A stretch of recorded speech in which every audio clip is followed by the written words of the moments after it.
Assalamualaikum warahmatullahi wabarakatuh. Alhamdulillahirabbil alamin. Anak-anak, ini sudah minggu ke-6 kita belajar ilmu pengetahuan sosial di kelas 5 pada semester 2. Nah, anak-anak, sebelum memulai pembelajaran hari ini seperti biasa kita ucapkan bismillah terlebih dahulu. Bismillahirrohmanirrohim. Hari ini kita akan membahas tentang jenis-jenis usaha berdasarkan cara pengelolaannya. Nah, anak-anak, suatu kegiatan atau usaha itu dikelola dengan baik ya agar dapat memberikan hasil yang maksimal. Nah, adapun kegiatan usaha ini dikelola oleh perseorangan atau kelompok. Nah, berikut adalah perbedaan antara kedua jenis usaha tersebut. Nah, yang pertama, usaha perseorangan. Nah, usaha perseorangan ini dimiliki oleh satu orang ya. Jadi, pemilik usaha juga merupakan pengelola usaha. Nah, anak-anak, adapun kelebihan dari usaha perseorangan ini diantaranya adalah yang pertama, pemilik dapat mengembangkan usaha sesuai dengan keinginannya sendiri. Kemudian, keuntungan yang diperoleh dapat dinikmati sendiri.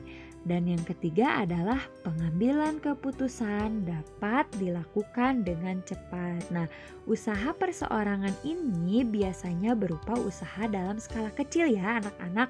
Contohnya apa? Ya, contohnya misalnya bengkel kecil, terus laundry, salon kecantikan, rumah makan, toko kelontong, dan masih banyak lagi yang lainnya ya.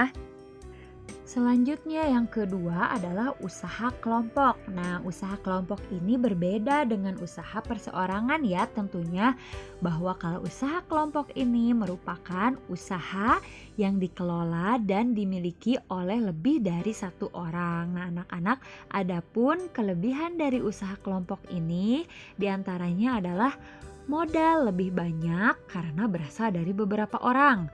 Kemudian resiko dan kerugian usaha ditanggung bersama. Dan yang ketiga adalah ide dan kemampuan usaha lebih banyak ya tentunya. Nah, kemudian contoh dari usaha kelompok ini diantaranya adalah persekutuan komanditer atau sering disingkat dengan CV ya.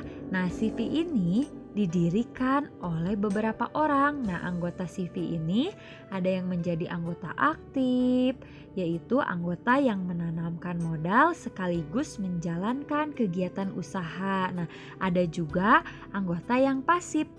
Maksudnya yaitu anggota yang hanya menanamkan modalnya saja. Kemudian yang kedua itu firma atau disingkat FA ya. Nah, firma ini didirikan oleh 2 orang atau lebih. Nah, firma ini biasanya dilakukan oleh orang-orang yang sudah mengenal dan saling percaya. Nah, firma dijalankan oleh para anggotanya ya. Setiap anggota dapat bertindak atas nama firma. Kemudian yang ketiga adalah perseroan terbatas atau PT, yaitu perusahaan yang didirikan oleh 2 orang atau lebih. Nah, modal PT ini berasal dari penjualan saham. Nah, saham ini adalah surat berharga yang menjadi bukti kepemilikan perusahaan. Kemudian yang selanjutnya adalah koperasi. Nah, tentu anak-anak sudah tidak asing lagi ya dengan kata koperasi ini. Koperasi ini adalah bentuk usaha bersama yang beranggotakan perseorangan atau badan hukum atas asas kekeluargaan. Koperasi juga didirikan oleh sekelompok orang ya. Adapun modal koperasi itu berasal dari simpanan pokok dan simpanan wajib para anggota koperasi. Nah, biasanya simpanan pokok ini dibayarkan pada awal menjadi anggota koperasi ya. Sedangkan simpanannya wajib dibayarkan setiap bulan.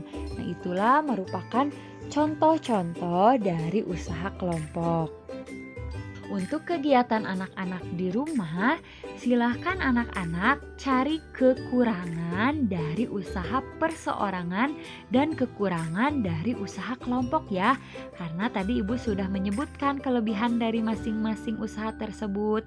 Tinggal anak-anak mencari kekurangannya dari usaha tersebut. Paham ya tugasnya? Baik, kalau begitu Ibu cukupkan sekian. Wabillahi taufiq wal hidayah. Wassalamualaikum warahmatullahi wabarakatuh.